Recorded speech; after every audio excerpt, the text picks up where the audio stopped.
Hey guys, what's going on? Got another comic book haul video for you. This one's going to be pretty short. I picked up about 14 books at a G.I. Joe convention last weekend here right outside Louisville here. They were doing a G.I. Joe convention at this new venue in Shepherdsville, Kentucky, which is about a 20-minute drive from my house. So I went out there with my uncle. He collects the vintage G.I. Joes, the foot size ones. I don't know exactly what scale they are, but they're like, Barbie doll size, I guess, is the best comparison. So he collects those, so I went out there to tag along and see what fun stuff I could find.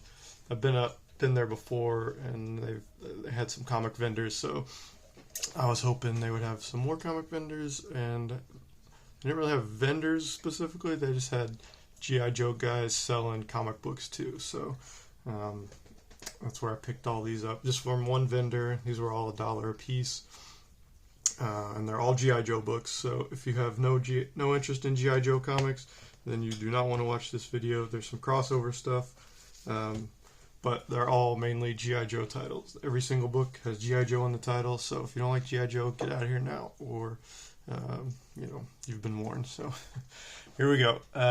This first one is G.I. Joe number 2. I'm not sure if this is a reprint or a second print, because I know the first volume of this G.I. Joe Real American Hero for Marvel, the cover price was 60 cents on them, and this one is 75 cents. But I opened it up and it says first print, so I don't know, and it's not a Canadian price variant. I looked into that too, because I thought that's what it might be, because I think the Canadian price variants are all 75 cents. But in my internet research turned up that I'm pretty sure all the Canadian price variants are newsstands, and you can see the Spidey head there in the bottom left, UPC, so that means it's direct. So I'm not sure where this came from. Maybe it was one of those like J.C. Penney reprints. I don't know if those were 75 cents or what, but I was happy to find this in pretty good condition for $1. So I'm going to work on this volume, 1 Marvel Real American Hero run as much as I can. Been slowly picking those up, so I added a few more to my collection. So I got number 2, then I got number 26, which is a minor key, I guess, because it's the origin of Snake Eyes, so that's pretty cool. Not the only, but the most expensive G.I. Joe comics in this run are obviously number 1, and then the silent issue. Sorry, my dog just dropped the bone he was chewing on. The silent issue is 21, I think, so probably not going to be able to find those in dollar bins. I did find number 1 in a dollar bin on one of my LCSs, but it's really beat up and, almost falling apart, so it's not really worth grabbing it if it's in that condition. So I'll just keep hunting. Maybe I'll get lucky one day. So this was 26. And then this other one is 56. It's just a cool roadblock, Lady J and Flint there on the cover. I'm not sure. I wanted to open this up. I think McFarlane did the interiors on number 60, so I'm always looking for that one too.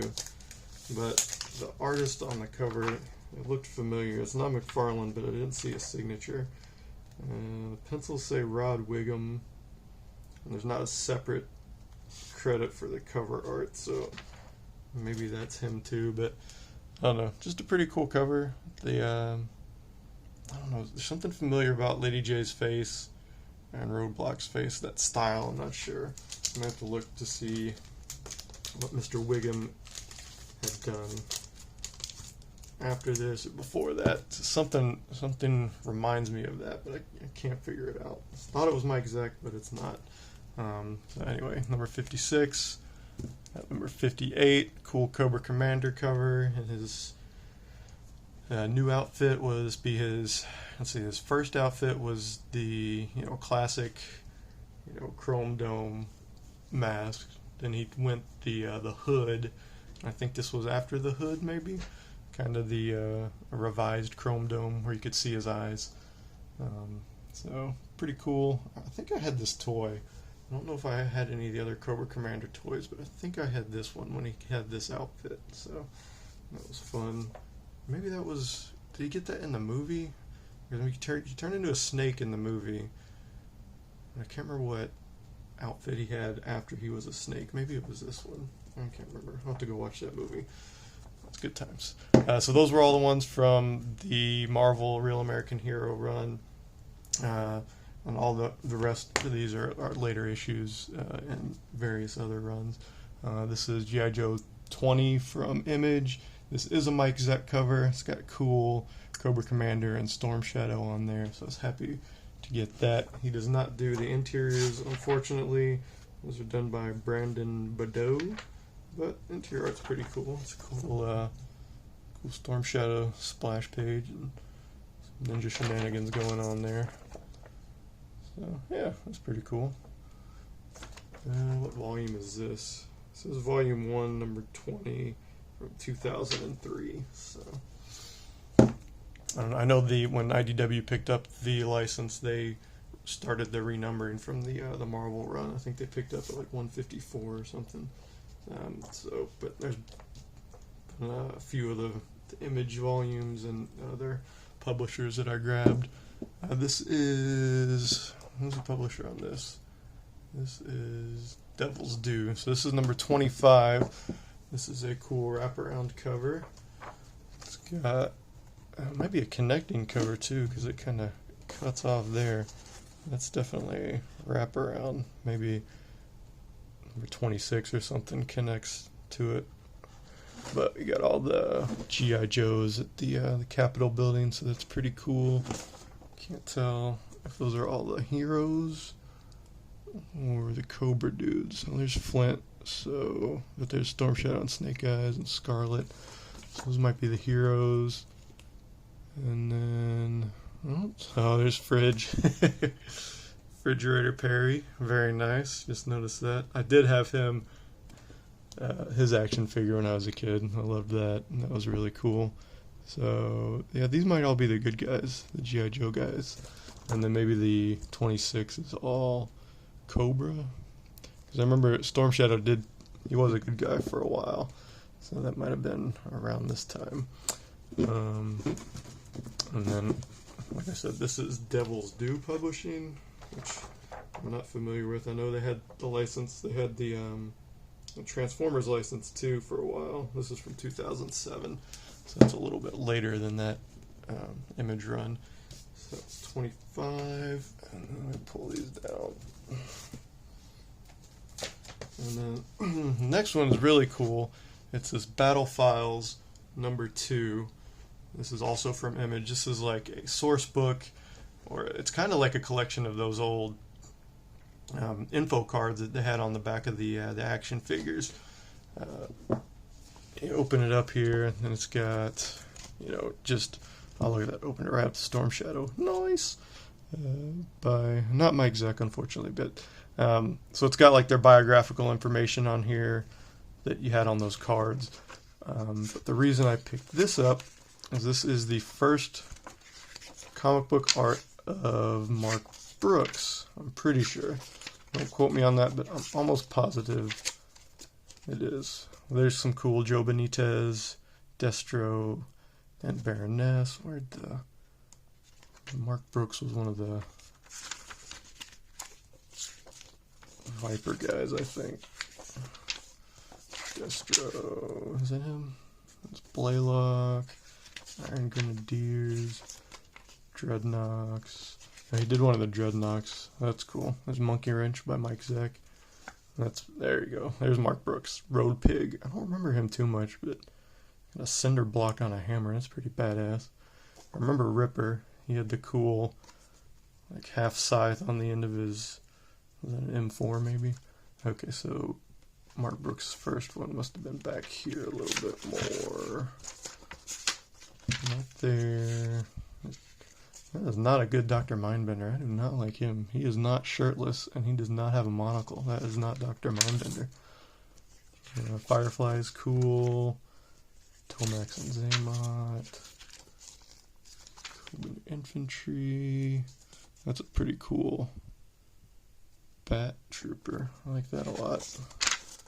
Where is the other stupid Mark Brooks one?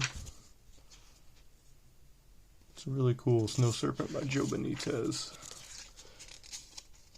I know he did There's a cool Serpentor. He did Son of Destro too. Where's that? Zartan. There he is. I don't remember Son of Destro, Alexander McCullen. Doesn't that sound like... I guess Destro is, what, Scottish, right? Scottish or Irish. So McCullen sounds like that, but I don't know. It's weird thinking of Destro as any other name but Destro, but it's Mark Brooks. So this is, I think he did 3 drawings in there, so that's his first work, which I thought was really cool. So I like creating or collecting the artists first, so I was happy to find that. And then I got this other one, this Weapons and Tech. This is another just like source book.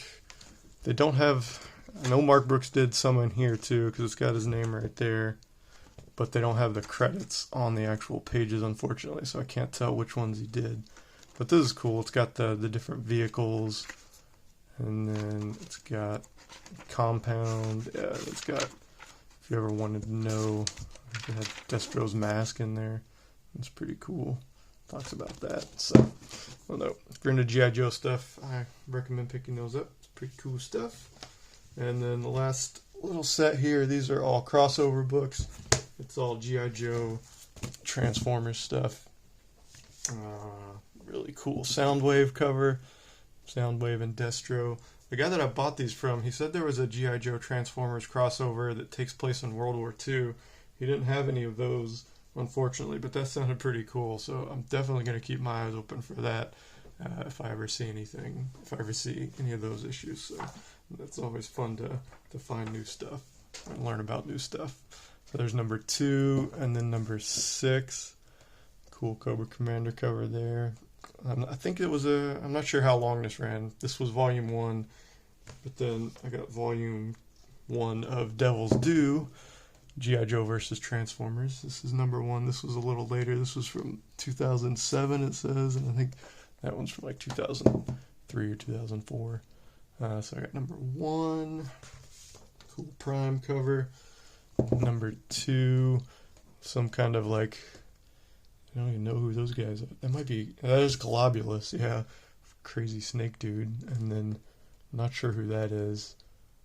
Doesn't look like I don't think he's a Transformer. Maybe he's like a zombie G.I. Joe or something. I don't know. I'll have to read it and find out. And then the last 2 books I got were G.I. Joe versus Transformers number 2 and 3. These are connecting covers, as you can see. So you got RC, Serpentor, there's Rodimus right there, and Optimus in the background there. So that's pretty cool. And then I'm really wanting to find number 4 because that's got Grimlock on it. That's a badass Grimlock. So that one looks like it connects too. So I need to find number 1, which will be on the left side, and then number 4, which will be on the right side. I was hoping they were wraparound covers, but they're not. They're just number 2 previews number 3, and then number 3 previews number 4 with that cool Grimlock cover. So definitely keep my eyes open for the rest of these. I do love my crossovers, and the art looks pretty cool on this. So just some fun books I'd never seen before that I was happy to find for $1 each at the G.I. Joe convention. So that's going to do it, guys. Like I said, I'll keep it short this time, all G.I. Joe books. So hope you guys enjoyed it, and I will talk to you later. Bye.